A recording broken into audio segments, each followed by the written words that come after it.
guys. So today, for your flip grid, you're actually going to be reading this story. So I just thought for your mini lesson, why not read it out loud to you? I'm going to talk a little bit about it. But what you're doing, actually, sorry, I said flip grid, but I meant Padlet. So on the explain side today, what you're going to be doing is I linked this on there again, so you can reread it to yourself if you'd like to. You can refer back to it, especially when you need to give the evidence from the text. But basically, what I'm asking on that slide is for you to give evidence that supports your theme. But I want you to come up with a theme.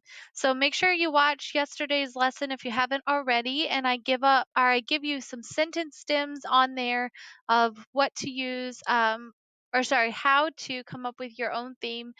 So make sure you're using that. The flip grid yesterday has it on there as well. So be thinking about that.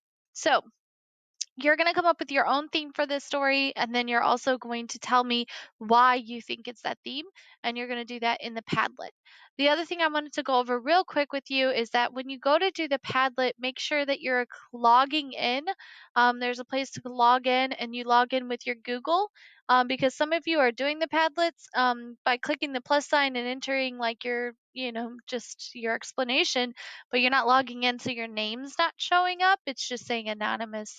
And then I can't count that as part of you completing the assignment. So make sure you log into Padlet once you get to that link, sign in with your Google, and then add your comment. So if you have any questions about that, feel free to email me and let me know. All right, so this story is called Thunder and Lightning. I'm going to read it to you. One blistering cold winter, snow felt like a blanket over the north. The people who lived there decided that it was time for them to leave. There weren't any animals left to hunt, and their igloos could no longer keep them warm. They had to head south to food and safety. At the same time that the villagers were packing up and leaving, there were two children playing merrily in the snow. They were miles from the village in their favorite spot to sled down the hills. This brother and sister were orphans, and when they returned to the village, everyone had already gone. They noticed that the fires hadn't been put out, and the kettles still hung above each one. However, there wasn't a soul in sight. Our people have deserted us, the brother remarked. I do not believe it. They wouldn't leave us here alone, the sister replied. Maybe they have been covered in the snow. The brother and sister decided to set out to find their village family.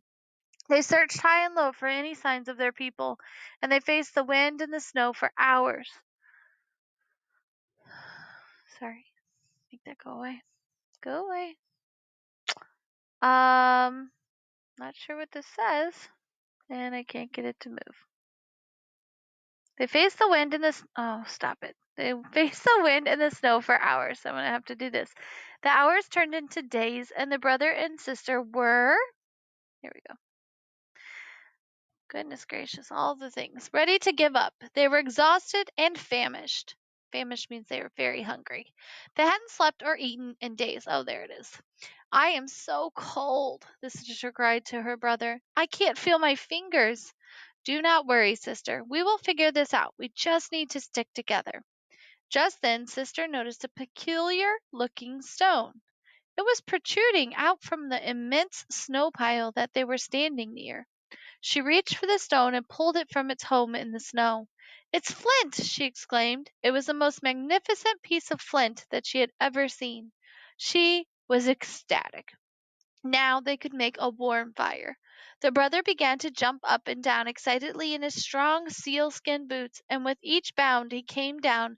Boom, boom, boom! With that noise the clouds shook and the stars twinkled invitingly. Sister said, Brother, I think that the stars want us to go up to the sky. So up they went. The stars took the children in, one star commenting, We have been watching you in your struggles, and it seems very frightening, and we were so happy that you chose to stick together. We'd love for you to live with us in the sky, but you must be magical to live up here. The sister struck her flint, and a streak of fire flashed across the sky. Astounding! Cried the stars. They looked to her brother, who began stomping with his sealskin boots. Boom! Boom! Boom! Amazing! bellowed the clouds. The brother and sister now had a family and would celebrate with sparks and booms in the sky. I chose this story because it's kind of really different from stories that we've been reading. It's very much not realistic. It's a fictional, more creative story. It's definitely a folk tale that is, or well, kind of like a fable actually, where there's a lesson learned. That if you keep trying and keep working, eventually good things kind of come to you. But there's also some other things in it that are interesting. So I'd like to see what you guys have to say about it. So that's another reason why I chose this. It's not a really clear cut one.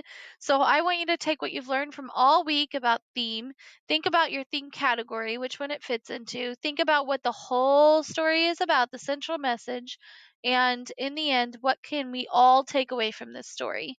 Not just the characters in the story, but what can we all as readers take away from the story?